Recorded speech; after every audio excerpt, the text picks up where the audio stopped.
ஒரு ஊர்ல ஒரு விவசாயி இருந்தாராம். அவருக்கு சொந்தம்னு சொல்லிக்க ஒரே ஒரு கழுதை மட்டும் தான் இருந்துச்சாம். ஒரு நாள் அவர் நிலத்துல இருந்து அவருக்கு ஒரு வைர கல்லு கிடைச்சதாம். ஆனா அது என்னன்னு அவருக்கு தெரியாது. ஆனா அது ரொம்ப ஜொலிக்குதேன்னு சொல்லி அதை ஒரு கயிறுல கட்டி தன்னோட ஆசை கழுதையோட கழுத்துல கட்டி வச்சிருந்தாராம். ஒரு நாள் அவர் சந்தைக்கு போகும்போது ஒரு கடைக்காரர் பார்த்து, இந்த கல்லு நல்லா ஜொலிக்குதே, நீ எனக்கு தரியா, நான் உனக்கு 100 ரூபாய் தரேன் அப்படின்னு சொன்னாராம். உடனே விவசாயம் ஆசையா அதை கழட்டி, இந்தாங்கய்யா வச்சுக்கோங்கன்னு சொல்லி 100 ரூபாய் வாங்கிட்டு அங்கிருந்து போயிட்டாராம். கடைக்காரருக்கு ரொம்ப பிடிச்ச தராசுல அந்த வைரக்கல்லை ஒட்டி வச்சிருந்தாராம். அந்த பக்கமா ஒரு ஜுவல்லரிக்காரன் வந்தானாம். அவனுக்கு தெரிஞ்சிருச்சு அது வைரக்கல்லுன்னு. என்னப்பா இதுல கல்லை ஒட்டி வச்சிருக்கேன்னு கேட்டதுக்கு, ஐயா நான் இதை 100 ரூபாய்க்கு வாங்கியிருக்கேன், நீங்க 200 ரூபாய் கொடுத்தீங்கன்னா நான் உங்களுக்கு தந்துடுறேன் அப்படின்னு சொன்னானாம். நான் ஜுவல்லரிக்காரன் கேட்டானா, நீ எனக்கு 150 ரூபாய்க்கு தரியா, நான் வாங்கிக்கிறேன் அப்படின்னு சொன்னாராம். உடனே இல்லையான்னு சொல்லிட்டான். உடனே அவரும் அங்கிருந்து போயிட்டாரு. உடனே நாளைக்கு போய் இதை வாங்கிக்கலாம் அப்படின்னு நினைச்சுக்கிட்டாரு. ஆனா அவர் வந்துட்டு போன கொஞ்ச நேரத்துல இன்னொருத்தர் வந்து அதை வாங்கிட்டு போயிட்டாரு. அடுத்த நாள் காலையில அந்த முதல்ல வந்த ஜுவல்லரிக்காரர் வந்து, எங்கப்பா அந்த கல்லை காணுமே அப்படின்னு ஷாக்கிங்கா கேட்டாராம்.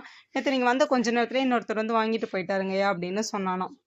உடனே உனக்கு அறிவே இல்லை, அந்த கல் எவ்வளோ விலை மதிப்பில்லாததுன்னு உனக்கு தெரியுமா, அது லட்சக்கணக்கில் போகும் அப்படின்னு சொன்னாராம். உடனே கடைக்காரன் திருப்பி சிரிச்சுட்டே சொன்னானா, எனக்காவது அவ்வளோ அறிவு இல்லை, நான் அது என்னன்னு தெரியாமல் அது ஒரு கல்லை தான் 200 ரூபாய்க்கு சேல்ஸ் பண்ண, அதோட மதிப்பு தெரிஞ்சும் அதை வாங்காமல் போன நீங்கள் தான் முட்டாள் அப்படின்னு சொன்னாராம். இதுலேருந்து நம்மளுக்கு வந்து 2 விஷயம் தெரியுது. ஒன்று என்ன அப்படின்னா, வாய்ப்பு வரும்போது அதை கண்டிப்பாக தவற விடக்கூடாது. இன்னொரு விஷயம் என்னென்னா, எந்த வேலையும் நாளைக்கு போய் வாங்கிக்கலாம் அப்படின்னு தள்ளி போடக்கூடாது.